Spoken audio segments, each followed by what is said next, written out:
I mean, that's one of the things I love about soccer, and I actually love about all sports, is the better you get at it, the more you realize how much better you could be at it. Right. I talk about this with my cycling partner that I ride with most of the time. We talk about how it's like false tops when you're climbing. You always think like, oh, I'm cresting. I'm just starting to crest this hill. And when I get to the top of it, that's going to be the top. And then I'm going to be the athlete I've always wanted to be. And then you get up to the top and you're like, oh shit, there's three more levels to this game. Yeah. But that's like, it's disheartening in the moment, but then it's what really sinks its hooks into you and keeps you going for years and years and years.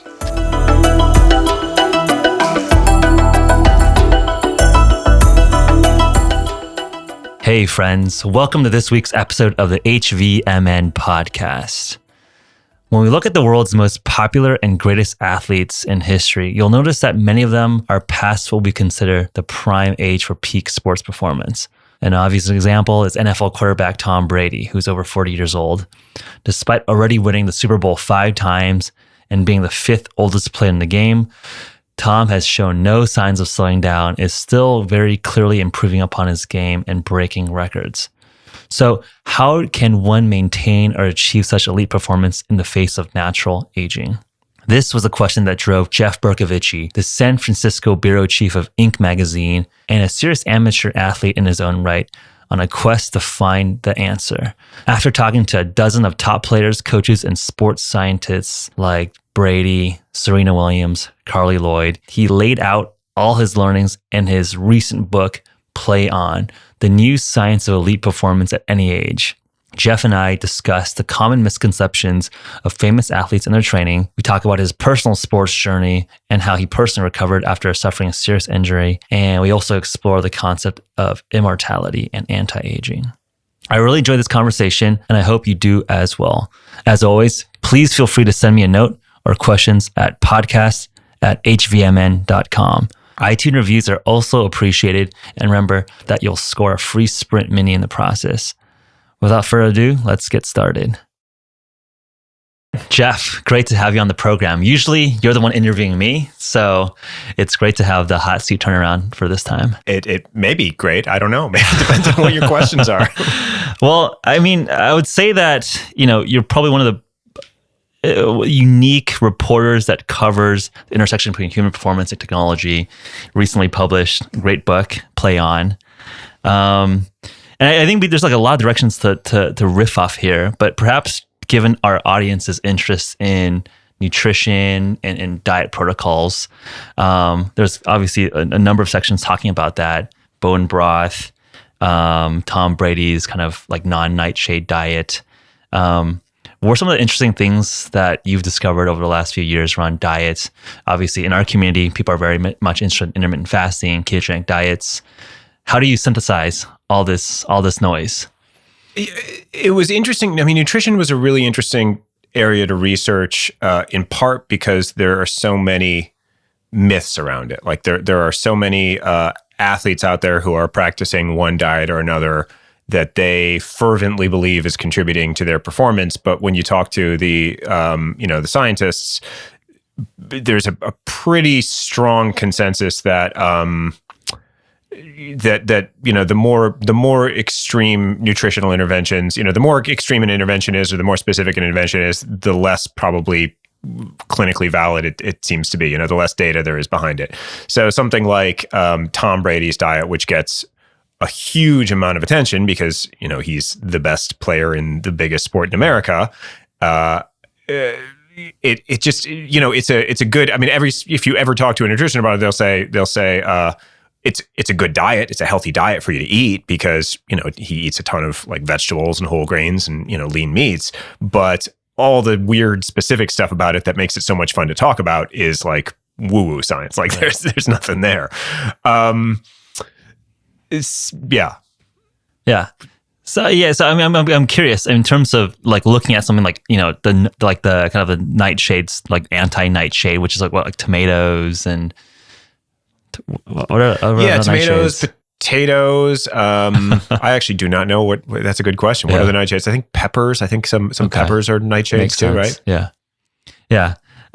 So I mean, like bone broth seemed to be something that like you thought was actually legitimate. Yes, absolutely. So, Yeah. so that's a completely separate. Bone broth is just basically collagen. I mean, there's a lot of data around collagen supplementation showing that it's really helpful for especially basically tendon repairs, which means both repair from an injury. It helps your tendons repair faster from an injury. But it also helps them repair from kind of micro injuries that you would suffer when you're, quote unquote suffer, in the course of training. Right. So, it helps your tendon basically create new cross links in the tissue matrix that makes it stiffer and more kind of, responsive to returning energy when you're doing something like running. Yeah. So, collagen supplementation for exercise has been pretty well documented, and that's something that I think a lot of people heard about for the first time because of Kobe Bryant and his like bone broth. He started when he got into his mid 30s, he started drinking bone broth. I think it was before every game, and when he was on the road traveling with the Lakers, he had like an advanced person who would go to every hotel and show them how to make bone broth exactly the right way for him. Anecdote, yeah. But so it's the kind of thing that sounds so weird that it sounds like it's going to be some pseudoscience, but it totally checks out. Yeah. Whereas on the other hand, the thing where Tom Brady doesn't eat any nightshades and he doesn't eat any strawberries, it seems to be on balance. Not a good thing to do because, or it just seems arbitrary. I think is like perhaps one way to look at it. I mean, yeah, I don't think there's any data one way or the other. It's just like you kind of just chose random food groups to like not intake. Yeah, they're not that. I mean, there are a lot of diets that say nightshades are pro-inflammatory. Various other foods are pro-inflammatory, and that's something where there's a ton of research going on. But right now, there's not the connection between inflammation and aging and performance it's not as simple as someone like Alex Guerrero, who's Tom Brady's health guru, as he is putting forth. Like the idea that like if you have less inflammation in your body, you're going to feel better and perform better, and therefore you should do everything you can to tamp down your body's inflammation. That is very tenuous. Right. I mean, I think a couple of the themes that were in your book that rings true in our experience in our community and our customers is that periodization, cycling in and out of different types of exercise, but also I think nutrition also applies in the periodization context, is important. And then like personalization against your genetics. I mean, I think those two seem to be the confounding factors where everyone has like their holy war with like, carbs are evil or fats are evil. And I think like people are just missing, I think like the real context that people need to personalize toward their goal and towards their genetics. Like, what do you think of that concept? I think you hit the nail on the head, and that's where it gets really tricky to say anything definitive or prescriptive around nutrition, because absolutely, it seems like we all process, foods or nutrients in somewhat different ways. So when I say something like Tom Brady's diet doesn't have any science behind it, that is true, but it's also entirely possible that in 20 years we'll have the data in to say, oh, it turns out this was actually the perfect diet for Tom Brady's body. Right. That like he truly does like respond to nightshades in this suboptimal way, and he, like strawberries actually did, cause him to have extra fatigue and whatever. We just don't know that now. So, I mean, this is one of the things that got me interested in the topic in sports in the first place, in how athletes, in the topic of athletes and aging, because elite athletes in general have a very different approach to their health than the rest of us do. For the vast majority of us, health is basically it's basically public health. It's population health. We're told things that are true for 95% of people, so it's probably true for us, and that's good enough. Elite athletes that's not good enough for them because they their bodies are worth so much, their performance is worth so much to their teams. So they actually are getting much more personalized nutrition advice, much more personalized surgical advice. It's not this, they don't kind of get these rule of thumb answers that the rest of us get. Right. So I think, when it comes to, I think we probably will, everything in sports science is sort of happening first at the level of elite athletes and then trickling down to the rest of us. So we're seeing that with nutrition now, maybe in a somewhat unscientific, shotgun way. But I do think over time, we are all probably going to get more personalized health nutritional and health recommendations that are based on our genetics or our epigenetics or in other ways targeted to us. I 100% agree with that. I mean, I think you can just look at the interest in your book, but also in the growth of our community. I think the audience listening is interested in exactly that. Like, what is, how do I perform better? Not on the population level, because that's just an average of all of human population. It's probably in most studies, for better or for worse, are done on like college age, predominantly Caucasian men, right? Like that's like literally the basis of most clinical studies. So does it have application to, a Black, 60-year-old woman? Like maybe not. And I think that's where the room for personalization is, I think, capturing a lot of attention and interest. I'm curious, what was your favorite, anecdotes from doing this book? I mean, me just reading it just seemed like there's a lot of like fun adventures that you were just like playing around with, like perhaps, just trying to figure out the wine bath, that, and like that being shut down so you couldn't do the wine bath. Or I thought the passage with Eric Potterat, who is the head psychologist for Naval Special Warfare, was really interesting.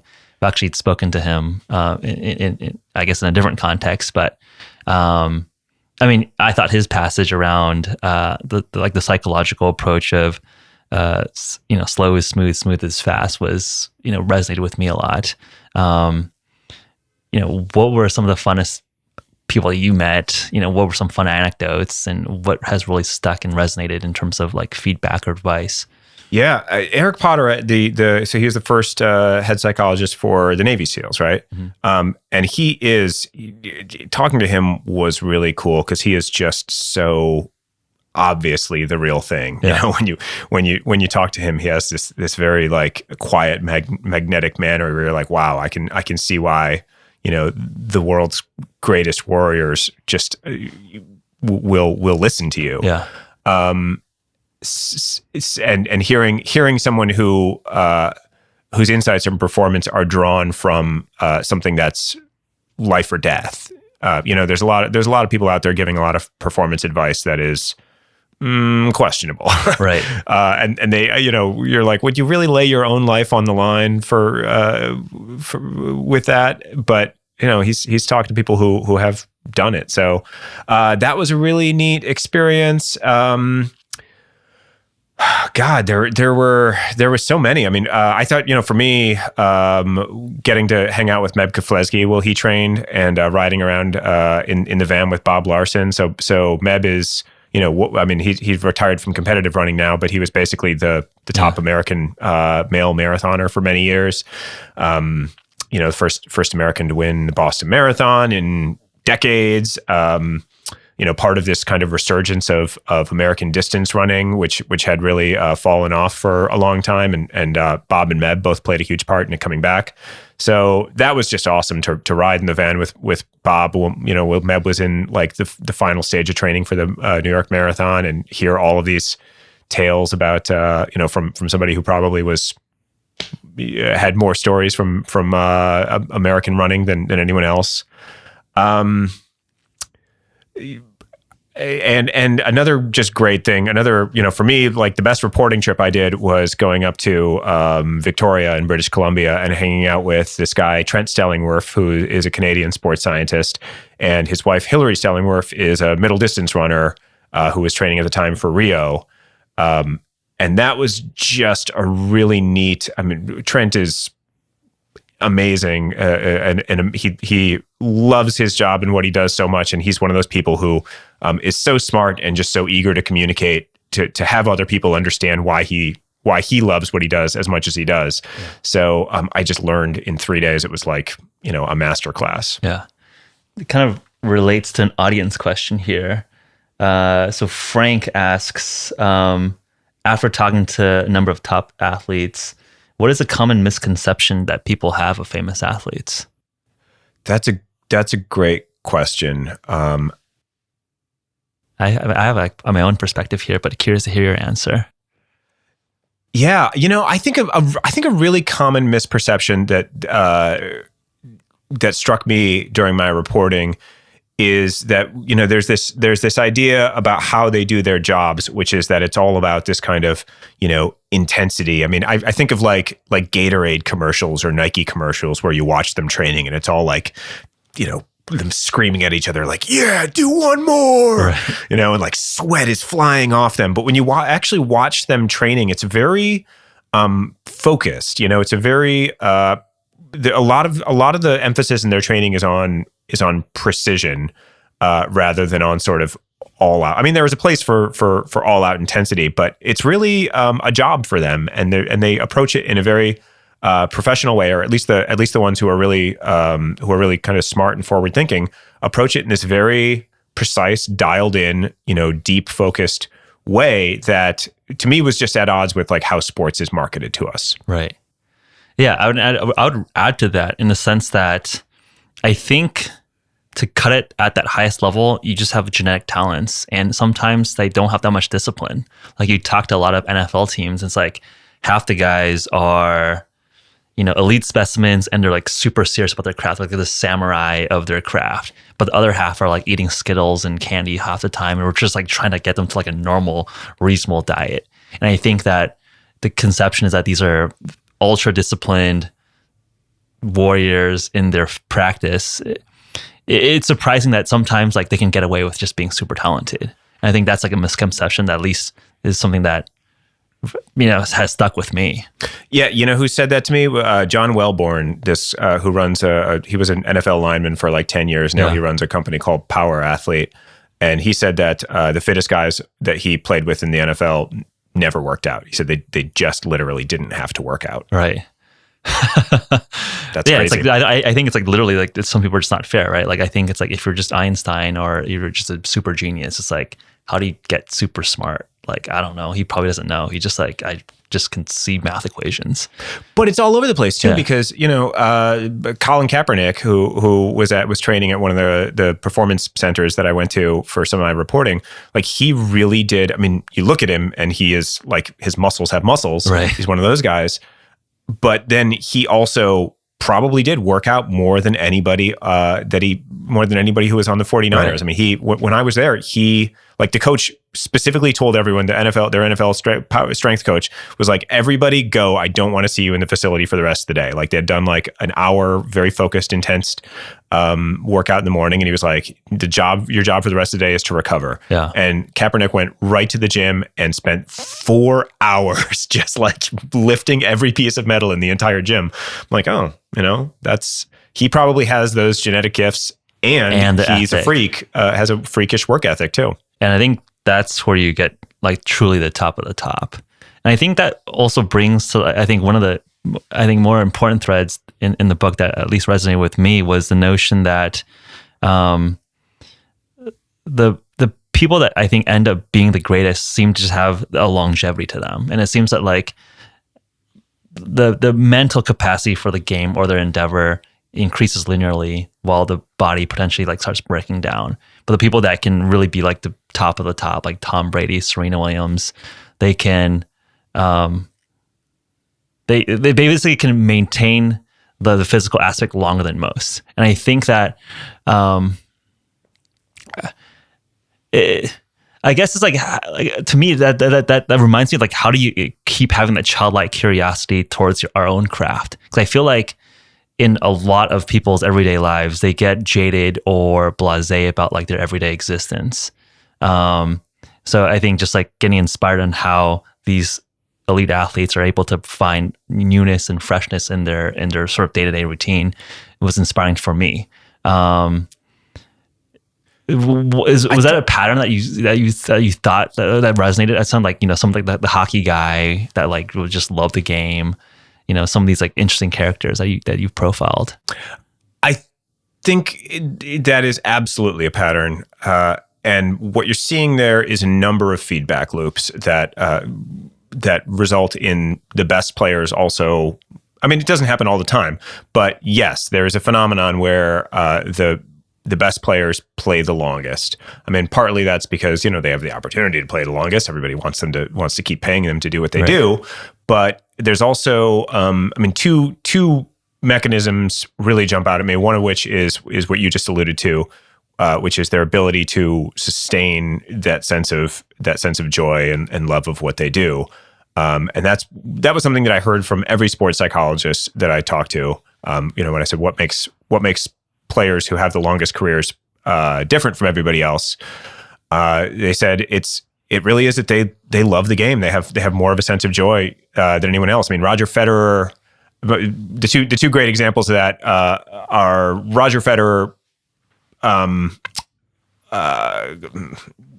McEnroe was talking about Roger Federer. He said he loves the game more than anyone else I've ever met. And and John McEnroe has met every single top tennis player of the last 40 years. So when he says that like really carries weight. I mean, you think it's almost too perfect that the best tennis player of all time is also the guy who literally loves tennis more than anyone in all time. But that's not a coincidence. Right. Like that's how it works. Right. Tom Brady, after he won his Super Bowl, he said there's two things that I love to do in life: play football and watch football. He said play football and prepare to play football. Okay, yeah. Like he's talking about like reading playbooks and sitting in classrooms and getting people to stretch his body out. Like he loves that. That sense of intrinsic motivation is something that it's not that common in athletes, because these are people who have to they have to have the discipline to approach their job.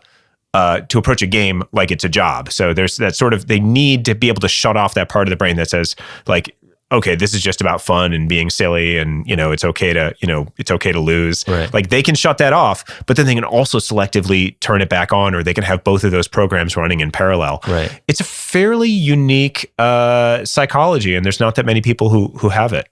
Have you tried to apply that to your personal life? Because I think that kind of inspired me to look at doing the podcast or running, the business. Like, how do you just maintain that excitement of the craft? Like, have you just like looked at writing or reporting or the endeavors that you do, and they're like, I'm going to try to brainwash myself to think that like this is the greatest thing possible? Have you tried to like reverse psychology yourself into this kind of mental state?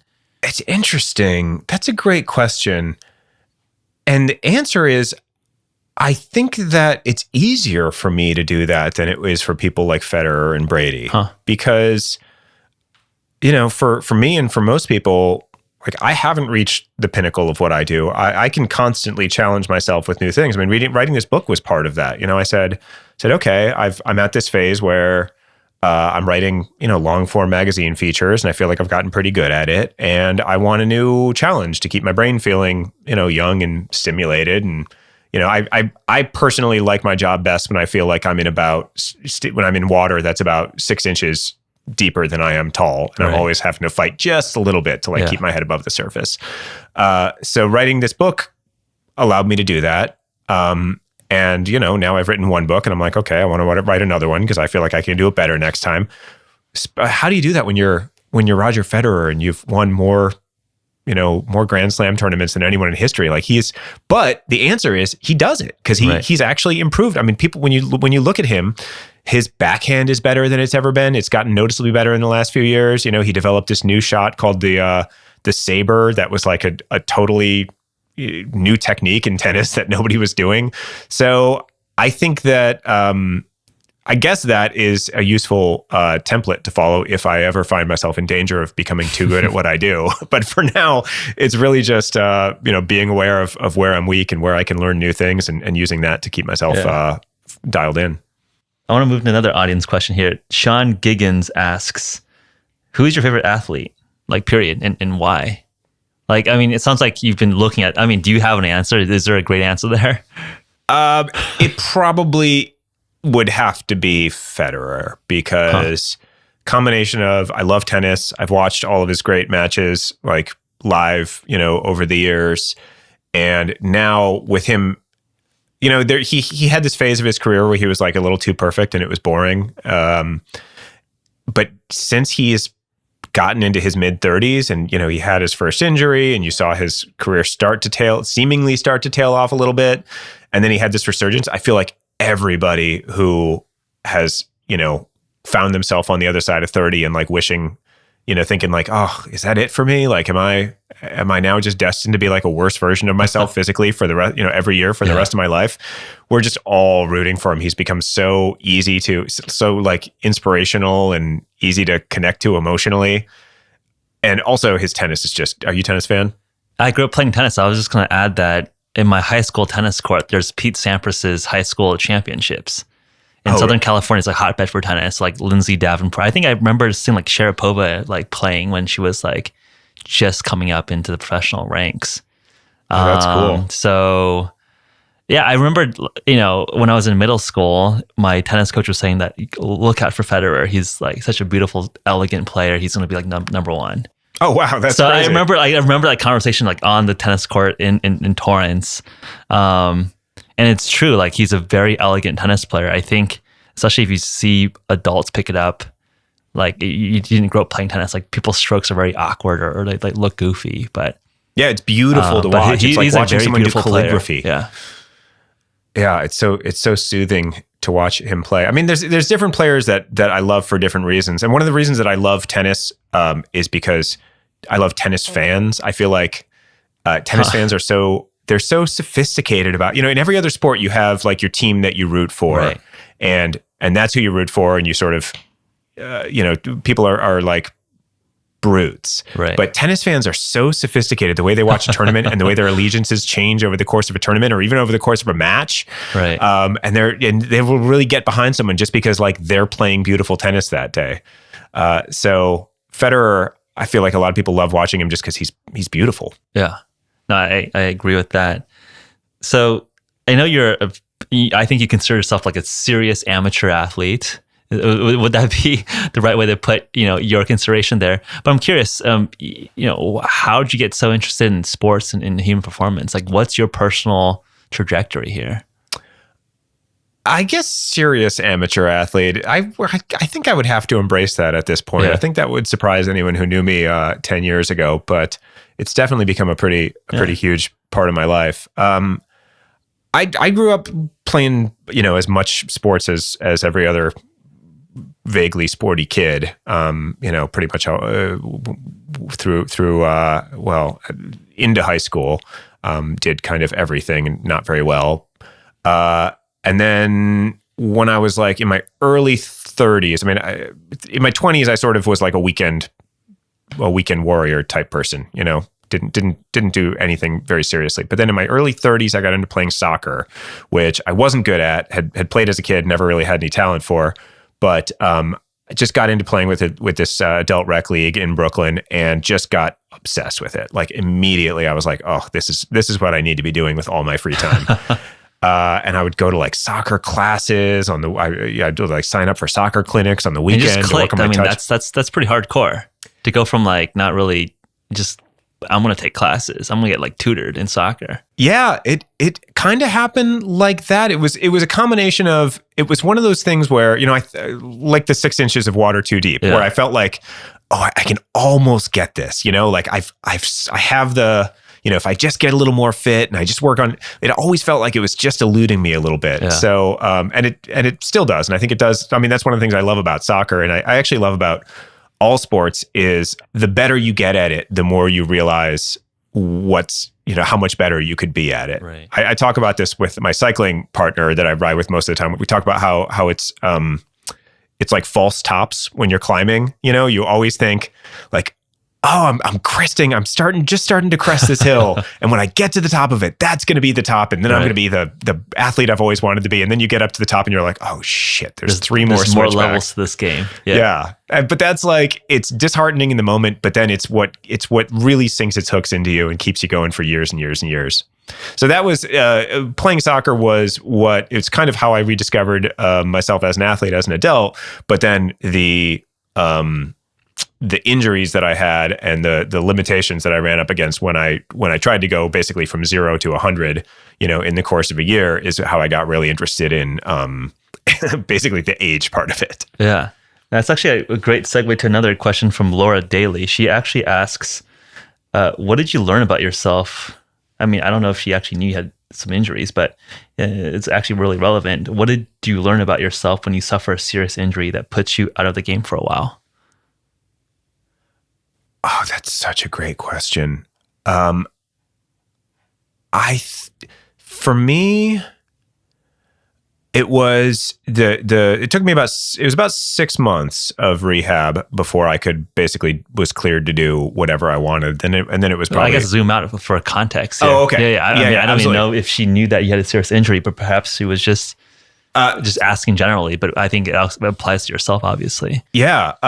So I've been playing soccer for a couple of years, and my back had gone out of me a few times, and then after one game, it just went out spectacularly on where I had like the lightning bolts going down my legs, and I was on the floor crawling. I had to crawl to the phone to call someone, and it turned out you got slide tackled, or just like you were just running around and just like, whoa, you just tweaked your back. I was running. I mean, it was like it tightened up on me after the game, and then I got home and I picked up a bag of groceries, and that was actually when I crumpled to the floor and couldn't get up. And I had an MRI, and they said, they literally came running after me out to the street and said, "Don't leave. You have to get surgery right away." Whoa! Because I had herniated 2 discs in this so massively that they were completely surrounding the nerves to my legs, and they said, if you wait longer than 48 hours to get surgery, you'll probably have permanent paralysis and other symptoms. So I had this emergency surgery, and my body was pretty messed up for a while afterwards, and it was a lot of rehab before I could really resume full activities. And it's interesting because what I learned about myself was it was one of those experiences in life that people go through, where you get totally broken down and then you have to build back up from nothing. And I feel like those experiences are the ones where you really discover who you are, because you're not just the life that you build. It doesn't happen by happenstance or inertia or anything. You're really saying like, okay, this is what I want.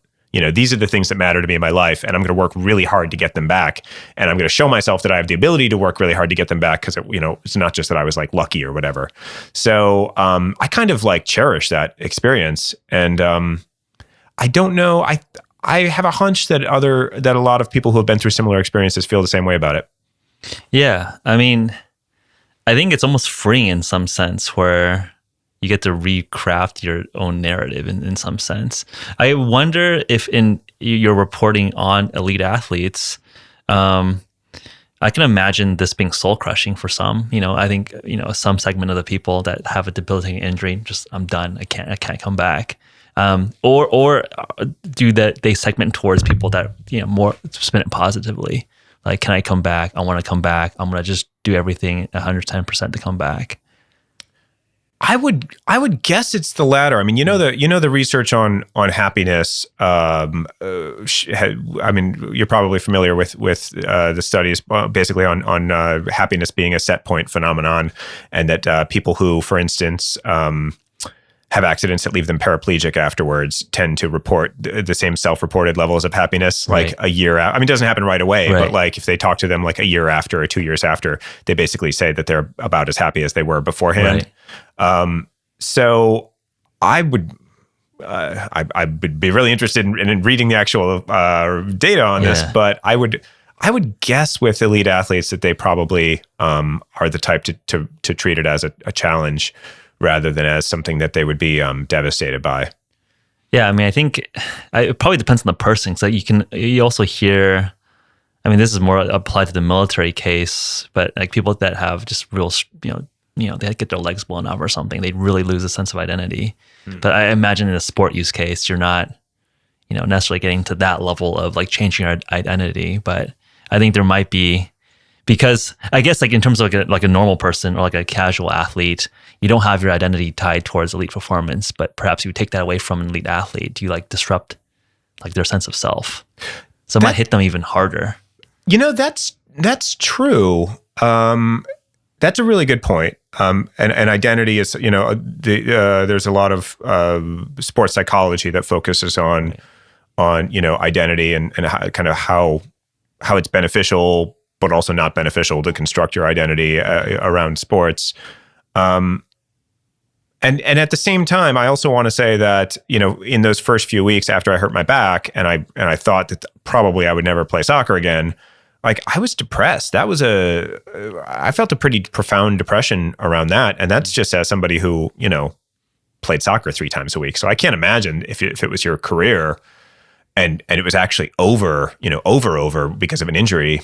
Boy, yeah, that must be pretty devastating. Yeah. I think one of the biggest topics that we've seen in the sporting community is recovery. I think this notion of recovery, and I think you cover it nicely in the book here, is that I think for like the longest period of time, you had like basically amateur gentlemen sportsmen, because like there's no money in professional sports. And I think people are just like, we're going hard. And like really within the last, I would say 10 years or so, people are really focused on recovery now. What in your experience has been interesting? I mean, just from like a personal perspective on how you rehabilitated and came back into, you can clearly cycle and you're playing soccer now again? Right now I'm not, but basically just because cycling takes up too much of my time. But like you're basically back to like close to norm or better than before, hopefully. I'm just curious in terms of like the reporting and your experience, what has been some of the most interesting developments in recovery?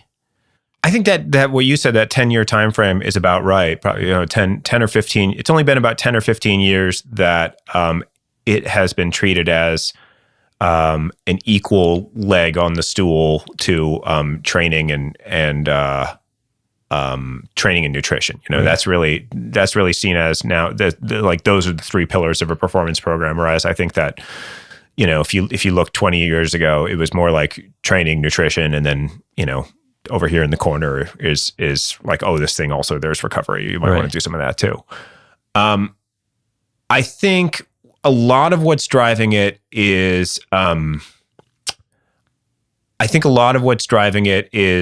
just a more sophisticated understanding of basically of fatigue, like more sophisticated understanding of the importance of periodization and building enough kind of rest and downtime into a program. Which is something that we've seen in American sports. Probably the most visible example of that to any kind of American sports fan would be like what we've seen in the NBA, where now every team rests healthy players during the season, and it's something that's so obviously it's such conventional wisdom now that like unless you were also watching basketball 20 years ago, you probably wouldn't know that like that was considered a crazy off the wall thing to do. You're resting your healthy players during the season. And like, Greg Popovich would get fined for doing it. They would blast him on ESPN. But, that basically he was the one who figured out that like, oh, periodization is something you can do in team sports as well. It doesn't just have to be something that's part of, like a marathon training plan. Yeah. So as athletes in every sport and coaches in every sport have gotten smarter about that, they've realized like, oh, now we have this whole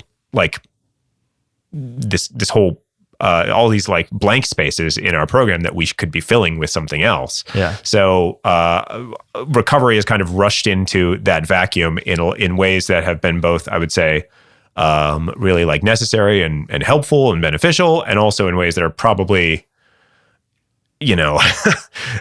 more marketing driven than science driven, put it that way. Yeah. I was actually going to ask about that. I mean, like you tried a bunch of cool stuff, cutting edge stuff. Like, were there some clear highlights that were like completely misguided and like complete BS? Like, what were some of the lowlights or things that you thought were just completely crazy? If you can call people out. Yeah. I don't think that there are. That's the thing about recovery, is that you can't really over recover. You can kind of, they'll say it can if you do like cryotherapy, if you do like, cryotherapy every day. You do it 3 times a day. Sure, it could, hypothetically, it could tamp down your inflammation to the point that you're not getting the training adaptation that you want to get. You're not getting the full benefit of your training because, your body is just immediately suppressing its own inflammation cycle. Right. So, but outside of that, there's not really, if you love the feeling of being in a cryo chamber, then sure, do it all you want. Like, I think given how much it costs to do, I think it's pretty silly. Put it that way. The wine bath's probably pretty silly. The wine, even Amari Stoudemire. So Amari Stoudemire told me that he does this venotherapy, it's called, where you bathe in hot red wine. And when he was playing for the Knicks, there's one venotherapy place in the country, which is in Tribeca. And so when he was playing for the Knicks, he would go there after every home game and take this wine bath. And but even when I asked him about it, I was like, "So you do this thing? It costs like $400 every time you do it. What does it do for you?" And he's like, "Oh, it's just like a bath. Feels good." I don't know. I'm in the NBA. I can't burn my money. So, and I think that, because we're in Silicon Valley, I feel like you see some of the, I guess you would say, like similar behavior with, I guess, some of the characters of Silicon Valley obsessed with longevity and anti-aging. It seems to be like there's like similar, I guess, approaches or investigations around these cutting edge techniques. Did that inform your reporting? Like, did you see parallels there? Because I know that in one of the ending sections of the book, you talked about Peter Thiel and his parabiosis. How do you see these threads coming together? Clearly there's perhaps some relationship around optimization on the sports perspective and optimization in, I guess, cognition or productivity or longevity. Yeah, absolutely. It informed my reporting. It was in my mind all the time. And a lot of the sports tech companies, companies like Human, for instance, that I was keeping track of what they do and in some cases reporting on them in the book, were all here. This is definitely where the frontier of human performance, and they don't use the word biohacking very much in sports, but that's basically what these athletes are doing. They're biohacking.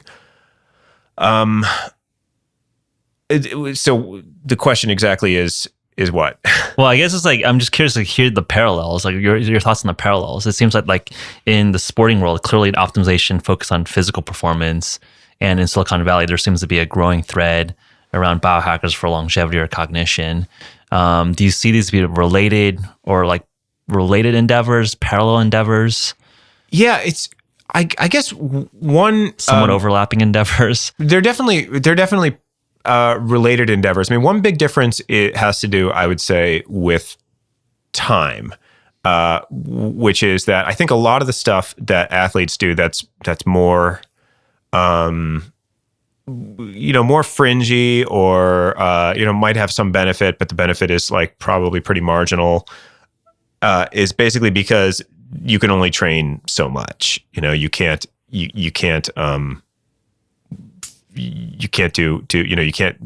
the gym 60 hours a week. So they have a lot of downtime when, an athlete like a Colin Kaepernick, who does have that incredibly powerful desire to make himself better, to do everything in his power to make himself better. He's got a lot of extra time. I'm not singling out Colin Kaepernick on purpose here. I don't know if he does any really weird stuff, but he's got a lot of extra time on his hands. Tom Brady has a lot of time on his hands when he's not sitting in a classroom or he's not in a gym to pursue things that, maybe they make a 0.1% difference to his ability to compete. But he's like, yeah, I'm going to do that. Why not? Whereas I feel like in Silicon Valley, time is the thing that everybody feels like they need more of. And a lot of this biohacking stuff is even about finding more time in the day. Whether it's like a Tim Ferriss thing, like, run your business in like 5 minutes or whatever, like that kind of, like the productivity hacking. Yeah. Or even like, so Phil Wagner, who runs Sparta Science down in Menlo Park, one of these performance centers that, they they use force plates to measure athletes' movement, to measure athletes the forces they put into the ground when they jump, and then they analyze it and supposedly can identify different movement patterns that they can retrain to help them either avoid injuries or increase their performance. So he is a former semi-pro rugby player, very super fit guy, still very fit, and he also has 3 kids. And basically, the way he manages to do a startup and do all of these other things is that he sleeps 4 hours a night. And the way that he sleeps 4 hours a night, according to Phil, is he uses coherence training to synchronize his. You probably know more about this than I do. Synchronizing his sleep, I remember reading about that. Yeah, basically to get himself right into deep sleep, and then when he wakes up in the morning, he spends the first few hours in the morning sitting in red lights, which supposedly increases your mitochondrial output. Right. So because of this, he says he's basically able to sleep 4 hours a night instead of 8 hours a night and feel exactly the same. Oh, he also uses intermittent fasting. Okay. To control his energy levels. He said, especially when he's traveling. And on different time zones. But that's because he doesn't have enough hours in the day. Right. So that's seems like a pretty big difference, right? Yeah, I don't know if that I believe him. I mean, that would be great if we can actually just sleep for 4 hours a day. That would be great for productivity and for everyone. Yeah. Well, maybe once we're able to, examine his genetics. His genetics, right? There is apparently that 1% of people that only need a 4 hour amount of sleep. Apparently, there are just genetics, I guess, phenotypes of people. That would be really funny if he's actually one of those people and he just bought this whole lighting system for his bedroom for nothing. Yeah. So I know you have some takeaways at the end of the book, but any highlights that have really stuck to you in terms of takeaways that you've applied to your personal life? Or even just just putting it back out to the audience, what has been the biggest, highest delta things that you've just added to your life that are impactful? The biggest one I would say is, I went into this, big part of the reason that I kept getting hurt when I was trying to become a great soccer player at 35 is I just had a really unsophisticated approach to training. I thought okay, I need to be more fit, so I need to play more and I need to run more and work out more, and it was just this kind of more is more thing. So really understanding the difference between this idea that there's no such thing as fitness without freshness was something that for me has changed the way that I think about everything. I really think about periodizing now for anything that I want to do, not just playing soccer or not just cycling, but even something like writing a book or gosh, I don't know, being on this podcast. I'm constantly now thinking in terms of those cycles of building up and recovery afterwards. And, it's just a really useful concept. You talked about periodizing for nutrition before, and that's something that's now starting to catch on. This idea that anything you do, periodizing for heat exposure, periodizing for sleep. Right. It's one of those things like the Matrix. Once you really start internalize that idea, you see opportunities to do it everywhere in your life. I think that will be a well accepted concept in the coming years. I think that will be a big thing across everything, all pursuits. I think you can imagine that being applied towards business functions as well. Right, people periodize. People already kind of do in Silicon Valley, sprints and waterfall. all the sort of agile development techniques. So I think people already are doing periodization. But can you make it a little bit more sophisticated perhaps? I think that seems to be a direction that seems to be promising. Yeah, it's there were a bunch of concepts like that in the book that are so, once you understand them, they're so self-evident that it almost becomes hard to imagine that there was a world that was so backwards about it, and that world existed as recently as it did. Yeah. You know, it's almost like you're trying to explain to someone like why it's good to breathe. Yeah. So what are interesting topics that you're looking forward to thinking about next? I mean, we had a recent conversation around stoicism. You know, what's percolating in your mind? What would book 2 be about? If there's any previews on that, you know, what's interesting in terms of your day-to-day reporting? What's going on in Jeff Bercovici's brain now? I'm definitely, so the last chapter of the book is the one where I talk about longevity and life extension. And that's definitely a topic that I have great interest in, partly because I have so much ambivalence around it. And I generally think that ambivalence is a good way, you know, it's a good tool as a journalist. If you you know, it's like a splinter in your mind. Right. It keeps you thinking about something. What are the tensions? Like, I'm actually curious about, you know, diving into this topic. Like, what is the ambivalence about? Like, do you not want to live forever? Do you like? I don't think I do want to live forever. I don't think I do want to live forever. We should have an audience poll. Like, how many % of the HVMN podcast listeners want to live forever? But it's also that it's not just that I don't especially want to live forever, but it's that I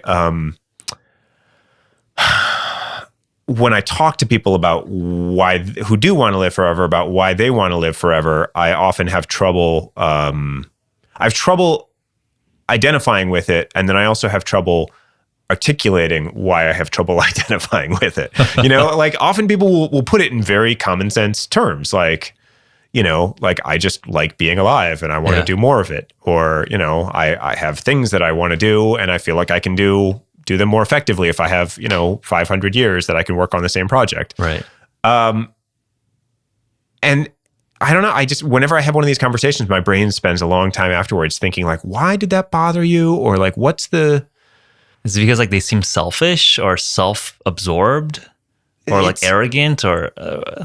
You know, no. Okay. I mean, yes, sometimes, sometimes yes. Yeah. The answer is sometimes yes, and sometimes no. I mean, I think that the more when it's just someone who seems selfish, that's less interesting, and that's kind of easy for your brain to put its finger on and you know, move on.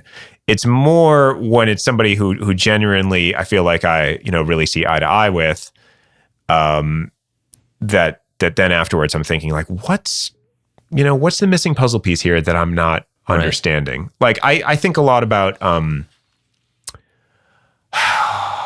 I think that there are a lot of angles to understand immortality from, or you know, extreme life extension through. And you know, it's something that is new enough that as an actual prospect, that I don't think that we've examined it through all of these angles. Like, you know, we have thousands and thousands of years of human thinking in religious traditions, philosophical traditions, ethical traditions that are all grounded in the understanding that we're going to die. Yeah. If we're not going to die, like all of that stuff is suddenly up in the air. Right. Yeah. No, I think it is like just like a meaty discussion topic. I mean, I think from my personal perspective, it just seems like an optionality, like opportunity, right? Like, you can always, I guess, kill yourself. So, but like, can you like have an option, like live longer and to get more time? It just seems like a status quo kind of a thing. It's like instead of default, like you're going to die, like default on. Yeah. Like, why not just like flip the default bit? Like, is one way to think about it, at least from, you know, a very baseline way I think about it. Well, but then, okay, so, but there were a whole bunch of assumptions built into what you just said that aren't necessarily true. Like, you're talking about it as though the person that continues to be alive, you know, into the distant future is A, you. Sure. And B, a person, you know, which a lot of people would disagree with both of those things. I mean, you know, I talked to Sam Altman about this the other day, and he has this idea that, you know, of the merge, you know, this merge that is already underway. You know, we're already starting to merge with our devices, and that's basically going to become, you know, going future humanity, radically accelerate. We're gonna, you know, the singularity is going to happen. I mean, he didn't invent that idea, but he's a believer in some form of it.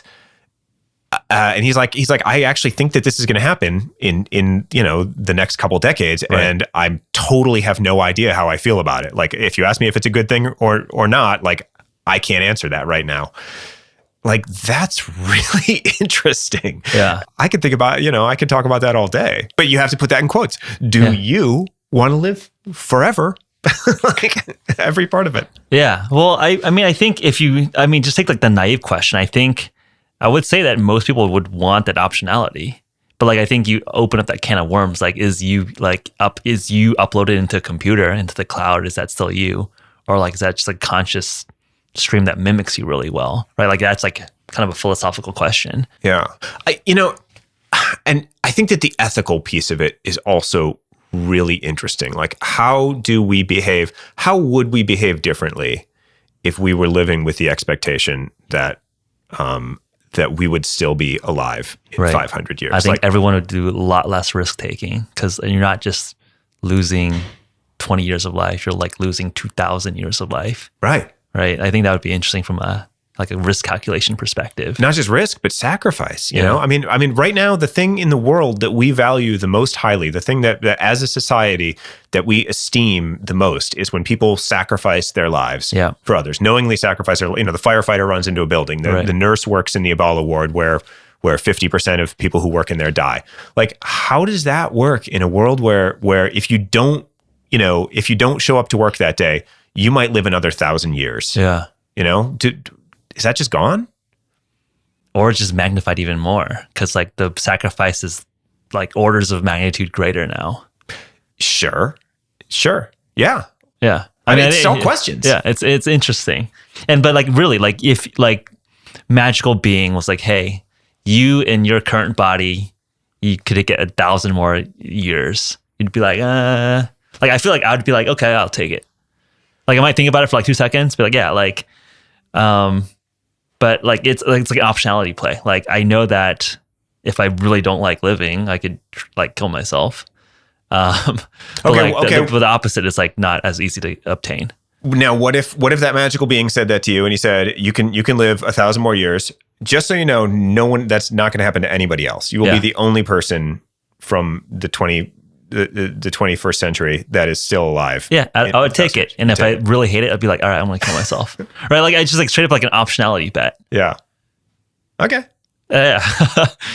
I don't know, because I also think like that's another really, because if you ask me that question, my first question to you is, okay, what's everyone else going to do? Like, is that, am I going to be if I say no, and that, I want to live a long, healthy, normal human lifespan, and then I want it to end at what feels like a good time, as the Stoics would say, a play should end at the right time. Right. It shouldn't go on longer than it needs to. Right. But if I'm the only one who decides that, and suddenly everybody else is living to 1,000 and I'm 100, and I say, see you later, guys. Yeah. Then maybe I'll feel like a sucker. Well, I think any other last thoughts here? I mean, is this a good time to end? I mean, I would love to get a sense of, what else in terms of topics are interesting to you from a reporter perspective or from a book perspective. It sounds like longevity seems to be a recurring theme here. Anything else that tickles your mind? Oh gosh. I'm always really interested in companies or technologies that feel like they have really far-reaching impacts on society. Like I love, I think that we're obviously living through times that are scary, and I spend a lot of time thinking about climate change more than anything else, and like how as a society we're going to get over this particular hump, which we need to get over. So I'm on the hunt and always thinking about companies that have an answer or a big part of the answer. Like, for instance, last year I wrote a story on Memphis Meats, which meat production for human consumption is responsible for a ridiculous part of global warming gases. There's a lot of interesting companies around food science doing that. I mean, right now I'm also really interested in any company doing anything having to do with direct carbon capture. I just think that, I do tend to believe that a lot of these answers are going to need to be driven by the profit motive, just because that's the fastest way for anything to scale. Not exclusively, but I think that's got to be part of it. So when I hear about a company that's doing something where I say, oh, they could make a ton of money solving one of our biggest, global problems, that gets my attention. Okay, so listeners out there with that kind of constraints, email Jeff. Thanks so much for being on the program. I think it was a fun conversation. Thank you for having me. This is great.